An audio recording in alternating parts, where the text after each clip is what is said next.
Hello, thank you for being with us with BNC. We are with BERNAMA today, Monday's edition. That's right. Pamela, welcome. Yes, welcome back, Saini. How Thank was you your very Hari much. Raya break? It was good, it was good. I went back to Kota Baru, my wife's hometown. But the travel back was killing because I was on the road for 18 hours, imagine. No. 3/4 You're kidding of me. a day. No. Are you I wish serious? I were kidding you. How did you and wife survive? I think we breathe. Okay, really slow. I tell you, man, it was Okay. like the first time was that bad. You know? Right. I mean, My I think it's just goodness. because of a lot of traffic, that's all. Yeah, that's right. Yeah. But how was the traffic flow? Any accidents along There the were way? no accidents, actually, the ones Really? that I could see. Oh wow, but I that's guess- wonderful. That's good to hear. Because I thought I was being smart coming back on Tuesday or Wednesday when people have gone back. That's no, right. no, I was wrong. Everybody had the same idea Everyone too. had the same idea, so All right. great minds think alike. Indeed, they do indeed. All right, Okay. so anyhow, we are thick in the middle of World Cup, Right. aren't we? So what games have you been watching and which teams have you been Well, I've rooting been for? watching a lot of my favorite teams like All right. Argentina, England, and of course Brazil and all that, you know. So let's watch this funny slide. I mean, since we are talking on the football, Right. let's watch this funny slides. Okay, check it out. Okay, okay. Oh my goodness. Alright. This is making fun of course, Yeah. the scores early on in the game. Turn 1 and 2. We're talking, of course, about the game between England and Tunisia. Tunisia 2-1. So it's just a funny slide. Please don't take it against us. Not at all. Don't You hold know, it a against little us. light-hearted humor. But there's another one. And 6 Pan 1. Wow. That's Lim That's Guan Eng right. and Pan as in Pati Amana. Goodness me. But there okay. was no slide for that, You so know I how we just- love our politics and especially mixing it in with Yeah, football. yes. There's always Take it in something a to good- go you around. Yeah. Take it in a good light. We shall, we shall. Okay, so of course, you can also catch us on these other right. channels. Astro 502, channel 631 Right. on Unified TV, channel 121 on My TV, That's right. and Bernama.com if you're on the go. Right. Tweet at us, follow us on Instagram, on Facebook. Tell us what more you would like to see on Bernama today. We're on air live Right. 4 times a week. And of course, Monday's edition, we're going to kick it off with a little bit more football. Yeah, I mean, Yeah. I mean, talking about football, I mean, people have been watching. Still, go and watch still football. We are still in the group stage, going to final 16 soon. But let's go ahead. I mean, we have other things to talk about. I think That's right. I'm being scolded here, but All right, okay. So moving along from football into first news story for the day. Right. So in the spirit of national interest, Tabung Harapan as of 3 p.m. yesterday, we're at 92.6 million ringgit, Right, thank you. Zaini. Congratulations to all Malaysians. My and goodness in me. that regard, there was one boy, a 12-year-old boy by the name of Ervin Devadasan. So his story has been going viral, Yeah, right? he just break his piggy bank. So Irvin, of course, here pictured with his Ervin. parents. Yeah, it was a small figure. I mean, it's 214 ringgit 60 cents, you know, to say the least. But then it's just spirit of it, I guess. Exactly, it's Right. always the thought that It's counts, always a right? thought. So rather than buy himself a drum set, which little That he was Erwin saving had up been for, yeah. exactly Right. saving up for, he actually donated it to Tabung Harapan. Yeah, he said he wants Quite to be the example. He wants to be a Malaysian, you know, because he had, I think, his aspiration for to be in politics. So I think that's what he said. Okay, But start them young, right? Start them I young. think that's the best. He got interested in politics with the PRU or the DGE14, as everybody else. You know, Exactly. he get politically conscious. So right now, you know, a 12-year-old in doing this. So what about you? Right? Exactly. I think that we're going to pitch that question all the way to you. But moving along from there, Gerakan leaves BN, says decision unanimous according to the Central Committee. Wow, wow. Because one Now, of the reasons they say was because they did not even contribute one to the to the BN coalition. They did not even get one seat. that's right. Right. So henceforth, they felt that it was time Right. to bow out. Timely. So right now BN has 3 coalition parties, namely UMNO, MCA and MIC. That's right. BN has only 3 from the past 13 that they had. Very true. Right. But in that regard, I mean, UMNO is trying to rejuvenate itself. Yes, it by is. having their I think they had Their party elections. party elections last Saturday, if I'm not mistaken. So they have elected their Ketua Wanita, That's right. Ketua Pemuda, Ketua Putri. That's right. Ketua Wanita goes to Dr. Noraini. Ketua Pemuda went to Dr. Ashraf Washdi Dusuki. And Ketua Putri went to Zarik Khan, right? Exactly. Yeah, Now, that's all that Ashraf remains, Washdi. of course, is the presidency. That's right, presidency. So that's going to happen on 30th of June. Kari is going with Datuk Sri Zahira Midi and Kuli from Gomusang. That's right. So it's going to be heated. It's going to be a three-cornered fight this time around, so we'll know definitely by next edition of Monday on BERNAMA Today. Right. But anyhow, moving along from there, Dr. M also revived Singapore water dispute while taking a swipe at President Trump. Wow. Only John M can do that. Exactly, 2 in 1, right? Yeah. Now, of course, Prime Minister Tun Dr. Mahathir Mohamad has revived the muscular foreign policy that characterized his first stint in power, seeking to renegotiate a long-standing water supply agreement with Singapore and taking shots at both US and China. So, in an interview with Bloomberg Television's Haslinda Amin, a 92-year-old Tun Dr. Mahathir criticized a 1962 water supply deal with Singapore as too costly, adding to tensions after he announced plans to cancel a multi-billion-dollar high-speed rail project that would have connected KL to the city-state and also a pet project of Singaporean That's premier. right. People are talking whether this is, it's not Dr. M's strategy, because we are facing certain things with Singapore and now HSR. You know, I mean, the 500 million penalty that's going to be put on us to back out from HSR. So, what Dr. M is bringing out an old issue, 1962, 64, long-standing issue of water, being a very low tariff that we would like to revise but never revised. I think a lot of support from, from US as well to support Singapore on this regard. So I guess which is why he's renegotiating and saying that, look, you know, this is ASEAN. Right. ASEAN powers ought to be the ones which have, you know, the mandate of the day. Not foreign superpowers. Not foreign superpowers. Okay, with that, we're going to come back. We're going to come back after this commercial break with more news. Stay tuned. Be right back.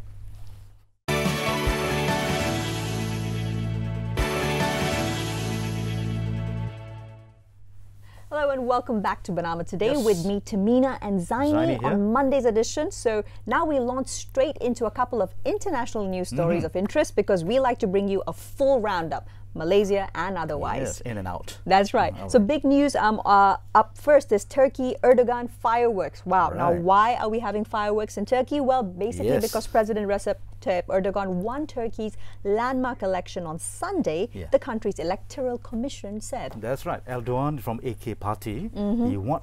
I mean, they were talking that other parties will take over because they were having a coalition to fight him. That's right. Because a lot of things, a lot of detractors of Erdogan's, because he's a bit Islamic over there, but liberal Islamic. But they were trying to fight to oust him, but here he is again, and a lot of people are supporting. And if you have seen the videos about Erdogan, he's a very, very humble guy. And also a charismatic speaker. Now, after delivering a speech to thousands of supporters in Ankara, where he thanked those who voted, Erdogan and his wife Emin waved to the crowd as fireworks display erupted in the sky, as you can see in the visuals that we're playing in the background. Right. Erdogan is a very, very popular, I think, charismatic leader, and he won Supreme Election Council 97.7% of the votes. You know, that's a lot of, it's like majority. I mean, it's like 100% to me. I think it completely superseded the Malaysian election turnout for GE14, right? He's been in power for so long, and I mean, people love him. He has, and he is going to have to bridge, you know, whether or not Turkey is going to go more towards a fundamentalist stance or more a liberal stance, especially with regards to governance. Right, because I think Turkey plays a central role in Middle East, because they play, you know, it's like a balancing role. It's geographical, it always has been, right? Yeah, because America is always looking to Turkey for direction, you know, because before it was Syria, but Syria is in a lot of disputes now. But Turkey is like the, you know, neither here nor there, but they are balancing it out. So that's why a person of leadership there is very, very, very important. Yeah, true enough. So, moving along talking about leadership, by example, or walking the talk. So we move into Canadian Prime Minister Justin Trudeau, who was recently fined $100 for not disclosing a gift of, get this, sunglasses. Yeah, I think I think this just leaves Malaysians gobsmacked, seeing with what we have, you know, undergone in the past couple of, in the past month and counting. Of the former leadership of Barisan Nasional, the leaders, and all the, you know, all of the possessions of theirs actually being taken in by the police.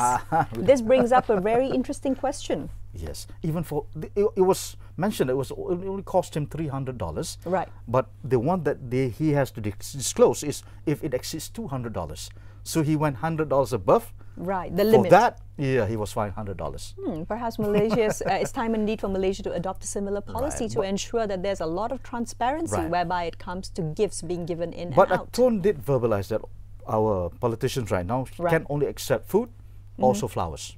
Right. But it must be a certain limit, I guess. Definitely. There might be 1,000 ringgit of flowers, so you must put a limit to what amount of flowers and food that can be, you know, without being... So caps everywhere, yeah, and It should that be definitely capped. keeps up the balance. Right. Right. Now moving along from there into President Trump and the mess which is occurring in America right now with regards to, of course, the border policy and immigration. Yep. I think lately that the issue that they have been separating the kids or the children from the parents or immigrants, this has been, I think, taken by the public, that they are crying foul over this because there is no humanitarian grounds there. Now, President Trump has been tweeting that quote-unquote zero tolerance is fair and gives preference to those who legally wait their turn. Now, in the meanwhile, while all of this has been going on, lots of American human rights activists and etc. have also been tweeting that whatever it is, this is not even a felony. And they gave an example of an African-American lady who was actually imprisoned 5 years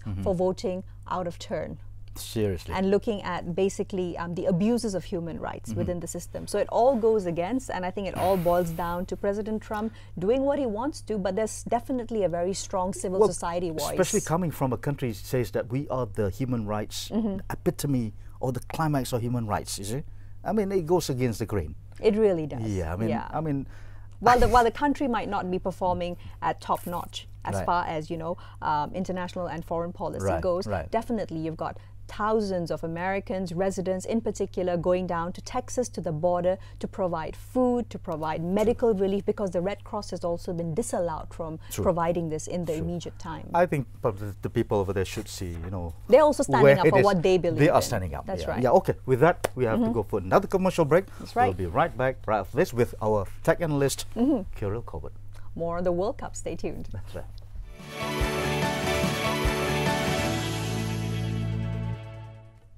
Hello and welcome to BERNAMA Today. I'm Tamina Kauji with Zaini Yuhi In the house. Yes, Monday's edition of BERNAMA Today. That's right. So you can also catch us on several other platforms, channel 121 on MyTV, 631 on Unify TV, as well as 502 on Astro. Don't ever miss us anywhere Exactly. you go. So also tweet at us, follow us on Instagram, on Facebook. It's BERNAMA News Channel on all of these platforms. Tell us more of what you would like to see on the show. That's right.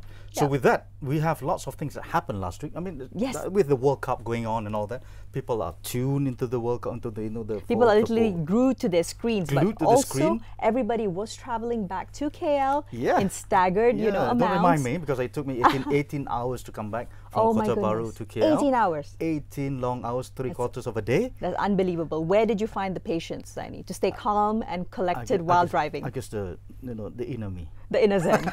Okay. All right, the inner zen for Zaini. Okay, now moving along, we've got some headlines coming out from New Straits Times. So New Straits Times, the big news is new chiefs for UMNO's 3 wings. That's right. So we have the Ketua Wanita, Ketua Pemuda, Ketua Putri. So those are not new faces. Those are not new faces, definitely, you know, party familiars. That's right. Dr. Nurani was the previous, or not the two Putri Wanita, Putri UMNO before, the head. That's right. And now she's the Ketua Wanita. Dr. Ashraf Azri-Duski is Kelantanese himself. You know, he's been very, very vocal in the news. That's right. So now all we're waiting for, of course, is to see what the party's top post, the presidential post itself. 30th of June is the D-Day. That will be a three-cornered fight. Three-cornered fight. Khairi Jamaluddin, Dr. Zahid Namidi, and Tengku Razali Hamzah of Golkar. Exactly. Right. So there, of course, on the screen, Dr. we see our new UMNO youth chief, you know, having a few words with the media, speaking about his manifesto and his plans to rejuvenate and reinvigorate the opposition, Barisan Nasional's youth wing. And the BN or the UMNO people should think who he can work with the best. That's right. As the president. Exactly. Right. So maybe his best partner. True enough. It's all about, you know, creating that political synergy as well to ensure that they are also able to take up the basic issues of the day, which the Rakyat cares about. Because I think the youth is very important right now. Very true. I think what General Election 14 truly showed that if the youth voice is ignored, then definitely the political party of the day is in detriment. To your detriment, yeah. True enough. Okay, the next one is Siti's 18-hour ordeal. Siti Kasim. That's right. Human rights lawyer and activist. So this just happened because I think she just whisked her client away. But the thing is that she was locked up for 18 hours And I think now, when you also say she whisked her client away, let's bear in mind that the client is legally an adult. It's a legal. So it is also adult, about that. It's a he says, she says kind of situation, whereby the client's own, opinion about whether or not she is mentally fit has been disregarded. I think this truly highlights the type of sexism women in particular deal with, even with regards to attaining not just legal access, but also legal rights, which should be their fundamental rights as a citizen of Malaysia. But I guess the police is going on the confining. You know, the act of confining. The police are definitely in the wrong over here because they were not allowed to remand City. Yes, okay. Let's give the legal fraternity some leeway, I guess, to think this over, because this will create a precedent. Absolutely. In the legal I think it will set a precedent, but the precedent that it only sets is that the police is disallowed from actually detaining anyone without sufficient and justifiable grounds, which they did not have in this case. Because you did say the client is of legal age. Absolutely. So moving along from there, I think Malaysians are also waiting to see what Home Minister Tan Sri Muhyiddin Yassin also has to say about this issue, because it definitely sets a precedent in all arenas. And what we do want to see in Malaysia Baru is that everybody is able to have the justifiable rights. Exercise the right. Exactly. So I guess this will shine the spotlight on the Kementerian Dalam Negeri, or Home Affairs Minister. So see where this thing will go, and we'll see if the human rights are protected here. I mean, let's put it on debate. Let's put it to debate. See where this thing goes. The facts are very clear. The facts are very clear. The facts cannot be debated. But as they say in legal terms, there are a lot of loopholes inside. So they can. The police clearly did not actually have a loophole because they were actually disallowed from remanding City. So moving along from there to, of course, World Cup season. We are moving into the top 16. So from the top 16, which are the teams that you're hoping will come up? Or are you rooting for underdogs? No. I'm not rooting for underdogs. I'm rooting for England and Argentina. But Argentina has not been very good lately. What do you think is holding back Messi, Zaini? Usually they say he plays as a team. That's the team players play a big part in his success. Yeah, he's a fantastic team player. So if the Argentinians do not come up to par, so he can't be the finisher. He's no Ronaldo now, is he? He's no Ronaldo. Ronaldo is a single player, individual player. But then again, on the not so good news, someone did commit suicide because Argentina did not fare well. That's right. In India. He just jumped into the river, and the body was found yesterday. All right, so I think, of course, once again, a cautionary to our Malaysian football fans who are also very fanatic. Do not go that road. It is still just a game, all in good spirits. Do not go swimming. Somebody wins, somebody loses, right? We all take it in our stride. Yeah. It's just sports. Exactly. It's not your life. There is another 4 years after this. True enough. All right. Now, moving along from there, so you can also watch the World Cup 2018 online at Astro, new.astro.com.my/World Cup 2018. That's one. On RTM as well. MyClick, myclick.rtm.gov.my. That's right. And also FIFA TV's YouTube channel. You can just look for it on the YouTube search bar, as well as FIFA websites, fifa.com. Yeah, all your teams. Yeah, exactly. So I think we don't have to bemoan that RTM only has the licensing to show about 28 games, is it, over the season? Yeah, they do have all the 64, but the live is about 24 games. That's right. Okay. So you can catch it anytime you are, wherever you are. That's right. Now, moving along into some of our top news stories for the day. Basically, what we have for you is, internationally speaking, Turkish President Recep Tayyip Erdogan. He wins Turkey's landmark election just yesterday, and the country's electoral commission has confirmed this. Yeah, so, during a speech to supporters who came out in Ankara in their thousands to congratulate him, he thanked everybody who voted. Yeah, of course, he will thank everybody, because they say he was in a precarious position. They did say that, but the election results don't really show it. 97.7%. It's not even a swing at all. Yeah. It's just remaining with him. Which makes one wonder, is this going to open up the question of electoral fudging, perhaps? Not in Turkey, I think, because I think they all love him.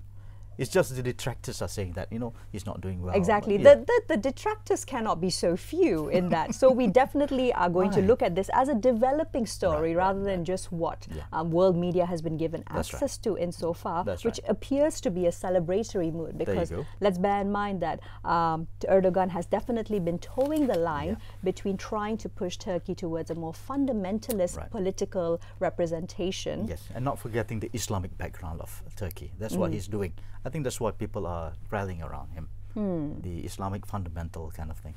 That's right. So definitely a developing news story. But let's looking into the political analyst viewpoint on the Turkey election. Right. So basically the country's electoral commission said this will usher in a new system granting the president sweeping new powers. But now critics are of course saying this will cement one-man rule or dictatorship. Yeah, authoritarian, that's it. Because in any government they say a good, I guess, opposition is needed to balance out the powers. That's right. It has to be a good opposition, else you cannot have a vibrant democracy. Right. And that's definitely what is currently under pressure in Turkey. Yeah, because 97% is huge. Okay, those are just the so-called official results, of course. Yeah. Now, of course, the presidential election and a parliamentary election also held on Sunday, both more than a year early, actually. They complete NATO member Turkey's transition from a parliamentary system of government to a strong presidential system, which is why, hence, the critics have got all their concerns happening in mainstream media. Right, they're giving the more powers to the president rather than before it was the prime minister, I think. That's right. So now the president has all the power. So, I mean, well, let's see how Turkey fares in this, because Turkey, like I think we all know, is a balancing power in the Middle East, where US also training their eyes on them, because before it was Syria being the balancing power, but now Syria is in turmoil. But Turkey is being, Turkey still is in the position to swing the gates. But That's we right. know Turkey is not a US puppet. They have their own mind, because Erdogan is his own man. Naturally. Right. So, moving along from there, it's time for a quick commercial break. We'll be back right after with our tech expert, Carol Corbett, telling us a little bit about what the latest tech updates are for the week to come. You want to hear about this? Be right back. Hello and welcome back to BERNAMA. Today you're with me, Tamina Kalshi, and now I'm coming in with our tech expert, in-house resident in a sense, Carol Corbett, who is with us here today to share with us all about DSLRs versus camera phones. Which is better and why? Now this is definitely a debate which, forms why you're going to be getting yourself a new phone. It generally is for the new camera, but should you be getting yourself a DSLR instead? Let's see what Carol has to say. Carol, how are you? I'm very well, thank you. All right, brilliant to have you back in the studio. Hope you had a good Hari Raya holiday. Yeah, too good, I think. Too good. Okay, I think that's all of us, right? Yes, I think yes, this just disguises and covers all the new bumps and lumps. But anyhow, getting into, wow, you've got quite the collection here. Yep. Okay, so tell me all about it. Personally, Carol, you appear to have a DSLR as well as, your phone cameras. Which is your go-to, your all reliable? Yeah, I think today what we want to talk about is generally for a consumer, when they look at phones nowadays, they say, oh, this is groundbreaking, this has never been done on a camera phone, it captures the real you, so and such. Can you get away with just using a camera phone and not invest in, let's say, a proper camera system? Because you assume, and anyone who picks up a camera like this, and he must be good at taking photos. Supposedly, right? Yes, and I think I want to highlight the fact that nowadays, I mean, if you look at phones, I mean, I've just got myself a new phone. Which one is this? This is the Samsung Galaxy S9, which I think is, at least for Malaysians, I think it's the best camera phone you can buy, and it's the first phone in its, ever in the world that has a variable aperture. That means just like I can change aperture on a DSLR. But first and foremost, what does aperture mean? Okay, it means for if you can see the idiot's guide. I think it's pretty evident once you look into a lens of a camera. That's right. And just like an iris, it can get bigger and smaller. Correct. Up until now, smartphones haven't been able to do that. So you cannot take in more or less light. So meaning to say that we've seen technology slowly creeping, it's catching up with what a big camera can do. Because fair to say, the biggest difference is size. If you can see, if I'm going to chug this around with me all the time, it's not just never going to happen. No matter how much I'm going to pack, for a trip and everything, it's still not convenient to lug around a huge DSLR. But something like this is always in your pocket. So, but at the same time, okay, we've got a picture that we're going to pull out so that you can have a look at it to actually demonstrate. Okay, what do these pictures show us? That's the whole thing. I mean, one is taken with a DSLR, the other one is taken with a smartphone camera. In this case, it's a Samsung Galaxy S9. Right. That goes to show in 2018. You can't really tell them apart if you look at it. Maybe not particularly, right? Yeah. So what about the professionals? Let's say first you've got the everyday user, Carol. Now the everyday user would definitely, I think, go for the smartphone with the better specs. But what about the professional who would be using a DSLR for work purposes? Why have they also been turning the tide and actually going to smartphones? Well, you see, you have to look at what kind of professional. I mean, if you're looking at someone who's a video blogger, for example, I think having a smartphone is almost all you need. It's more about the stage, the set. For example, like we're sitting in the studio right now, we have a lot of lights on us. Yes, we do. We have a lot of things besides the camera itself. So if you can imagine what a good set looks like, I mean, with your eye, I think you can create that with the technology that you're given. And a lot of times, if you look at the quality of these two that we're seeing now, that's right. These are some of the most advanced cameras that we see today, with some processing as well. They can create the conditions that you want without having to invest too much into the hardware. So meaning to say that anyone now can become a blogger, anyone can become a photographer. A content creator. Yes, a content creator. So like it's all in the palm of your hand, literally. Right. I think the biggest difference with a DSLR and a hand phone is that it's just a bit more modular. You can put on flashes, you can change lenses, you can do a lot of things. But as we see with the Samsung, they're bridging the gap slowly. Professional studios, let's say you have a shoot with 15 people. Okay. Are you going to use a DSLR or a smartphone camera? I think we're not there yet. People are not confident enough. But I think if we can do a blind test, such as what we did now, you would be surprised at what a smartphone camera can do. The quality of it, right? Yes, now, when it also comes down to daily functionality, a lot of the pictures that we did see used as a comparison, Carol, were also outdoor shots. Do you have to be some kind of an expert or know all the how-to tips, etc., to make your smartphone camera function as well as a DSLR? Or literally, has it become so easy these days that you just go from factory settings? Well, I think that's a really good point that you mentioned. I think a good phone, as we expect, is something that takes good pictures just with a, what push of a button. So if I push, boom, it takes a great picture. I think there's a little bit more to that. To be a good photographer or a content creator, you need to have the eye for it. Meaning to say you have to understand what is the story I'm trying to say, what is my theme, what is the feeling I'm trying to convey, and how does my picture then go in tune with that. So you could do that. You could be a bad photographer with a great camera. You can be a great photographer with a really bad camera. So it's not so much on the technology. I think it's your ability to see and capture the moment. With a smartphone camera, of course, it's a lot easier because it's always with you. So, if there's a cow running across the street in the middle of a busy traffic, you just go, boom, and it's there. And you might have missed it. With a big camera, you have to take it up, rig it up, fire on, flash working, everything, and it's gone. True enough, the essence of the moment. All right, so I think you make great points there. We'll take a quick commercial break. We'll be back right after, still talking about DSLRs, phone cam, which one is best for you. Stay tuned.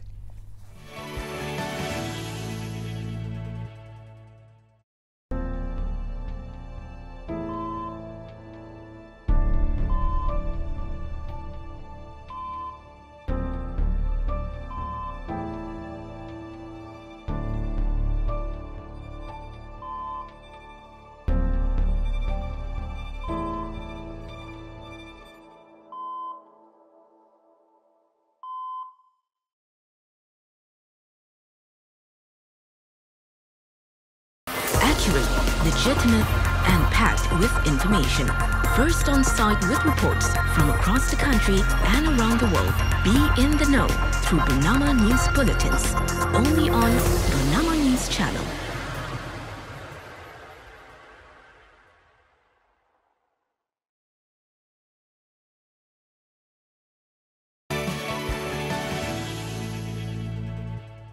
Hello, welcome back to BERNAMA Today. Still with me, Tamina, and today we are speaking about smartphone cameras versus DSLRs with Carol Corbett, our tech analyst and expert. So Carol, as you were saying, now, what are some of the main do's and don'ts of mobile photography, since we are still on the cam phones for now? I'd like to say some of the things, the first beginner mistakes they do, they expect every picture to be great. And I think it's a lot to do with training your eye to find a good composition. Composition is something that you can find even without using a camera. You can just look at something and say, wow, that's a good scene. Looks like a good shot. This tells a story. So I think it's very important. Even everyone has an Instagram feed, everyone has a Facebook page. Look at your own Instagram feed, look at your own page. What are you trying to say? What is the theme that you're trying to convey? Are you just posting pictures of food all the time, or with you doing stuff, or so how is this helpful to anyone else that is viewing?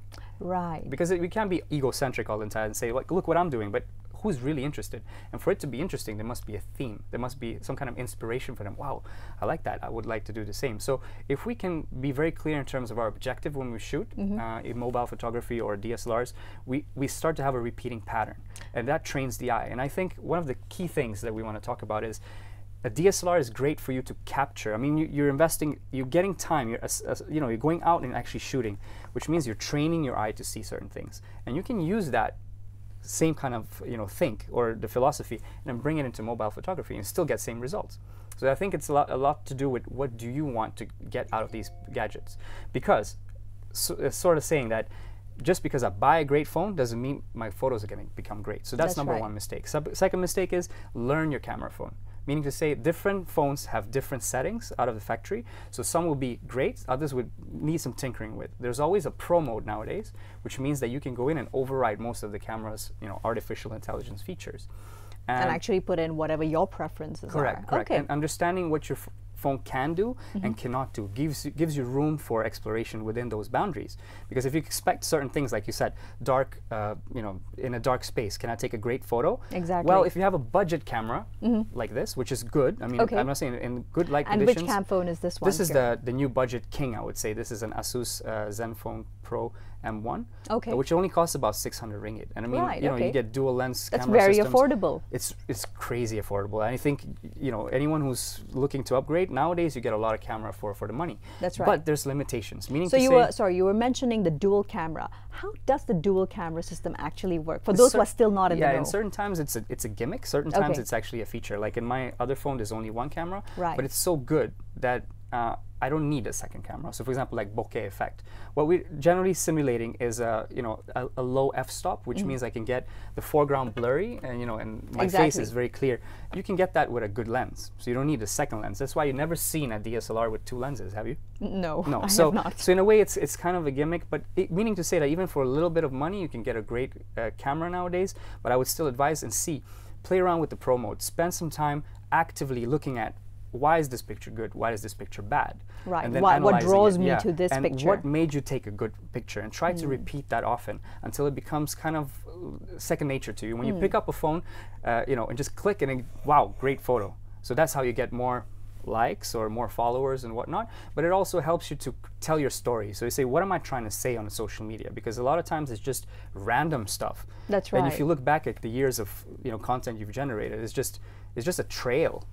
Now, what's the difference between a trail of content, as you say, and the very curated, pictorial-heavy Instagram feeds, which a lot of us follow and love? So how do you go from transitioning to being just something, lots of random things, maybe well-taken pictures, to something which is thematic, but still not necessarily changing everything that you do? Yes, I think there's something that excites you. I mean, what am I passionate about? For example, it can be exercise for you. It could be structure for me. I'm looking into shapes. So I want to see shapes and everything. And I can correlate different things and say, like, same thing. If I look in fitness, it could be the food that you eat, the way that you exercise, the places that you exercise. So it's always coming back to that same spot. Because if you're just doing random stuff, think about it, everyone's doing random stuff. Very so true. You're not really setting yourself apart. And I think to spend so much time creating content on social media, at least try to make it useful for other people as well. Yeah, because in the end of the day, if it's just you got 20 likes and it was your friends, and they do that automatically because they're your friends. So no matter what I post, I still post. So I think it's all about capturing a moment. So if you look at the technology itself, it's there. If you see the picture on the screen now, this picture doesn't say anything. That's right. We're not. It's a pretty picture. Yeah, we're no longer comparing like, okay, can I get a better picture with this phone or with the camera?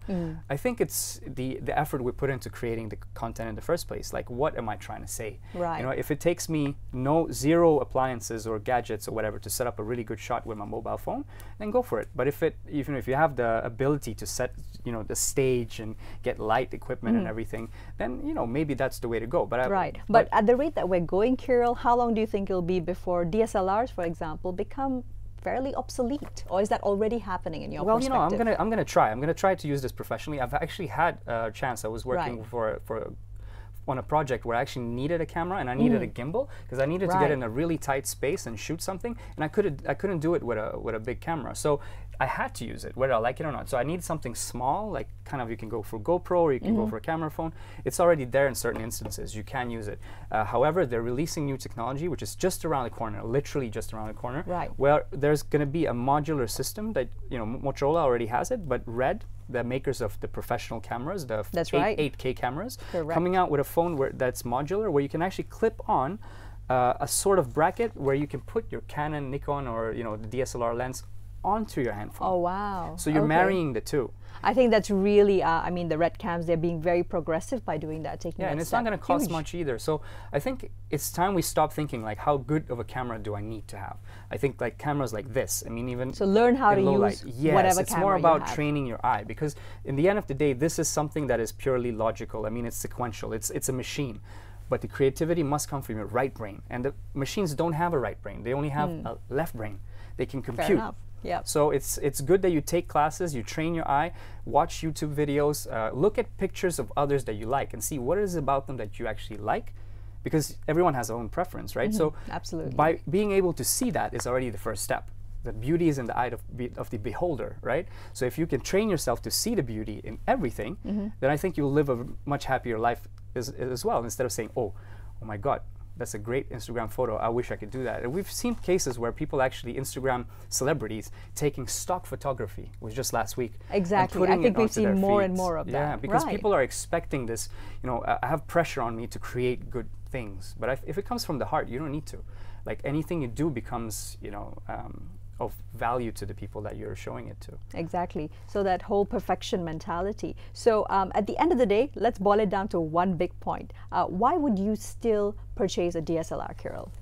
Flexibility. I think options, basically. Yes, to build a scene. I mean, I can change so many things inside a DSLR, which are still fairly static on a mobile phone. But a mobile phone is always for your portability. So I think you need both. Okay, all right. So thank you so much for that, Carol. I think that's a great roundup of how you can make your pictures speak more than 1,000 words. I'm Tamina Kavji signing off on BERNAMA Today. We'll see you again next time.